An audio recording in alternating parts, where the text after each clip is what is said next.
the pros and cons, and the Tony M controversy.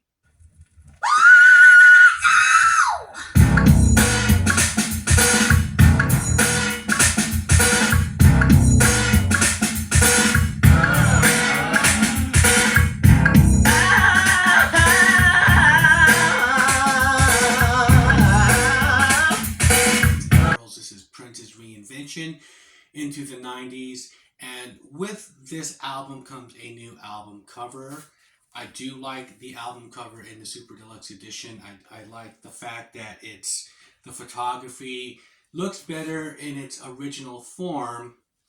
This was the release back in the day, 1991. It was in blue, and this was an import pressing that I got.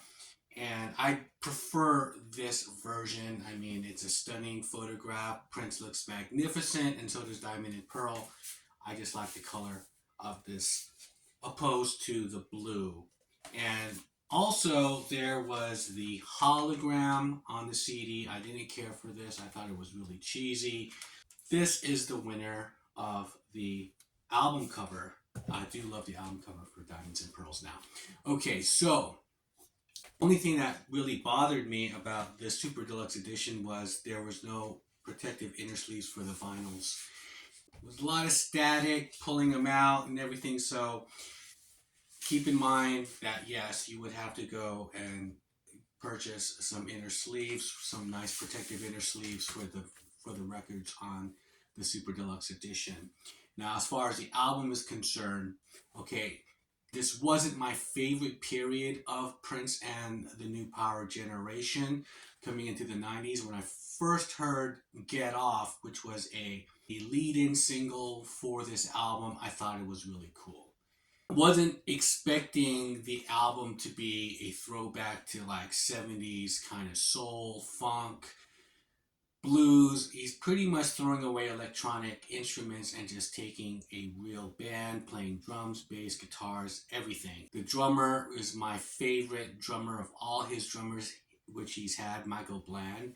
I do love his style. He has a heavy foot when he's playing heavy rock. And then he could go really gentle and really soft on Strollin'. He could play jazz. He could play rhythm and blues, anything. This guy is probably, yes, he is the best, and he has such dynamics. So as far as his other musicians brought in here, Rosie Gaines was pretty much a replacement of Bonnie Boyer to fill that void, and she is amazing. And Tommy Barbarella is brand new, and they were all kind of young, and he's amazing. He has a classical background. Of course, you have the Game Boys. Okay, so that's Kirky J, Damon Dixon, and of course Tony M. Now these guys were first on Purple Rain as the background dancers while the Time was performing. They first came in during the Batman period in the new tour. Prince has always been transitioning this band from Batman to Graffiti Bridge to Diamonds and Pearls. He'd pick up these musicians from along the way. Michael Bland, his first time you see him is on SNL playing drums for Electric Chair, and he's also in, of course, Graffiti Bridge, same as Rosie Gaines. And a lot of this happened organically, how he just came across these musicians, and he would just invite them to record a song or record a couple of songs here, and these musicians don't really know what they're recording actually. Now, I do like the fact that the album started with the song Thunder, which was just Prince. When you hear Thunder, it was more of a studio kind of track where he was working, which he works on his own. He always has songs which he plays by himself.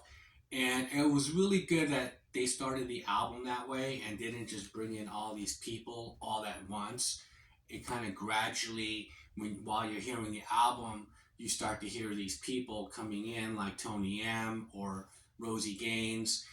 During Daddy Pop, there'll be like some background singing here and there, and then by the time you get to like Get Off, it's not so much dominating everything. It's still Prince, which is good. because there are some songs on the album following this where Tony M is just all over the place. Diamonds and Pearls was really great. How there these new voices and these new band members are showcased, but not to the point where they're upstaging Prince. Because I'm wanting to hear Prince more than Tony M. And Tony M in the lead-in single Get Off, he had like a couple of lines on the chorus, which was cool. 23 positions in a one night stand. That's great. However, later on, if you listen to the album, there's some songs where he's kind of rapping on like Willing and Able. Says a few lines here and there. It's not, like I said, it's not overt. It's not overkill. I thought the whole Prince going into the 90s, bringing in hip hop, it dates it back to this time where hip hop was still kind of having these styles that would have a classic feel to it, where there was New Jack Swing. I felt like that it was going to date stamp this period, and I didn't think it would age as well as it has. It did kind of survive that because it is live music, live instruments that they're using. Bands like the Beastie Boys, of course, using instruments, and this kind of was the first album to do that. I don't think it was intentional. However, that it was kind of groundbreaking in that sense because they were the first ones to do it. Then, of course, you'd have bands like The Roots. But as far as the track list is perfect. Thunder, Daddy Pop, Diamonds and Pearls is like 70s soul, but done in a up-to-date version at that time. And they have like this horn section in the middle, which is very kind of Beatlesque, and it's just really grand. It's epic sounding. It's really cool, and the back and forth with Rosie Gaines and Prince, it makes this song and this album so memorable. And of course, Get Off was a good introduction to this album. Walk Don't Walk, starting off side 2, is probably one of the best songs as far as if you're looking for that Prince song, which is a deep cut, which is kind of experimental. Those are the kind of songs that I always liked that Prince always produced. Whether it's something like Annie Christian from Controversy, or Joint to Joint on Emancipation later on, past these kind of weird studio tracks, Bob George, Crystal Ball. And Walk Don't Walk is pretty much still as much as you're gonna get, with some kind of psychedelic feel to it, with some weird sounds. He's kind of mixing in cars and honking cars and street traffic and things like that. And Insatiable, probably the most sultry song since Do Me Baby.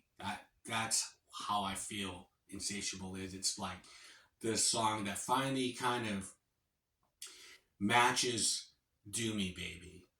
Because Do Me Baby for the longest time was like, that was the sex song that was just so sultry and everything. And I think Insatiable was like kind of like calling back to his own roots.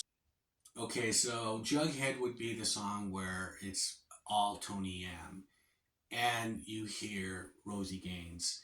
Now, the vibe of the music is really cool, and Prince at this time was actually getting inspired by the musicians, and they would write some of this material. And so Rosie Gaines and Tony M, they're pretty much, he's actually just making music for them. He'd make albums, 2 or 3 albums for Rosie Gaines and Tony M. Tony M would have, it was a New Power Generation album, but Gold Nigger, and some of the B-sides on this is on that album, like Call the Law. And Jughead is probably, for me, it's better than predominantly that album. I'm not a big fan of Tony M and his rapping style. Some of it is tolerant. I was starting to not dismiss Prince altogether, because he always had certain songs on the album that were just his. whether it was a song like Seven or I Want to Melt with You on the album after this. And so Strolling, you still have songs that are just Prince, like Thunder, and Tony M is not taking the whole album hostage. Like now, the last song on here, Live for Love, which was a song Prince was just so overly adamant about getting this thing recorded. It was like that was the message for him at the time. Live for love, live for love. And I myself don't really care for that song as an album closer. However, it's just not one of my favorite songs on there. I don't really care for the countdown in the beginning. It kind of just kills the groove after Insatiable. Or I pledge allegiance to my love or to your love or something like that. I think that would have been a way better album closer than Live for Love. But however, I'm giving this album pretty much an 8 as far as from 1 to 10. It's an 8. There's some great moments on here, but it does work from beginning to end. I do believe the track list is great. So that is the Prince remastered from the Super Deluxe Edition. So those are my thoughts on the album. Good evening. How are you this evening? I'm doing a survey. Do you listen to the radio? Yeah. And do you know Prince and MPG? Prince Rogers? Oh, yeah, I know. I raised him, yeah. Well, what about it? Okay, have you heard the new single Cream? Yeah. You like the song? No. You don't like it? No, I don't like anything Prince has ever done. And why is that? Because it's too different and more. It's the message is the same. There's no variety. Every song he does is the same message. It's all sex, sex, sex. Sends the wrong message to younger people. Sex, drugs, and limousine music. Children grow up battered. They grow up despondent, desolate, unwanted. I guess you had a personal problem there, right? No, I don't have a personal problem. Seems like you have one. No, you do.